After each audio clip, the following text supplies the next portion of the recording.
Sa mga naghahanap ng murang school supplies dyan, pwede po kayo mamili sa Baclaran. At may live report, si Von Aquino. Von?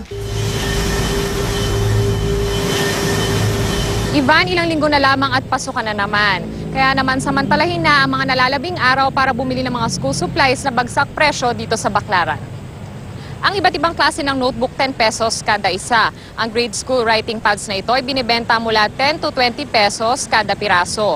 Ang yellow pad na dating 30 pesos, 25 pesos na lamang ngayon. Ang pantasa nasa 15 pesos. Ang mga pencil case na ito mula 75 pesos, naging 35 hanggang 50 pesos na lamang ngayon.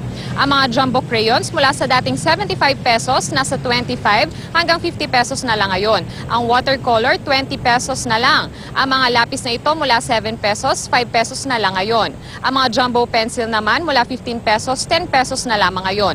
Ang mga ballpen naman ibinibenta mula 5 pesos hanggang 20 pesos. Ang kartulina na dating 10 pesos, 3 pesos na lamang ngayon.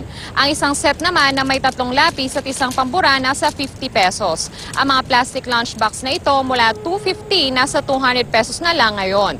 Ayon sa mga nagtitinda dito, inaasahan nila na mas tataas ang kanilang benta sa katapusan ng buwan.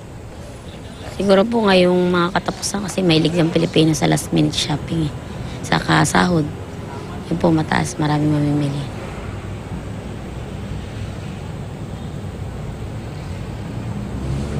Ivan, ayon sa mga vendors dito ay sapat naman daw ang kanilang supply para sa inaasahan nilang pagdagsa ng mga mamimili bago ang pasukan.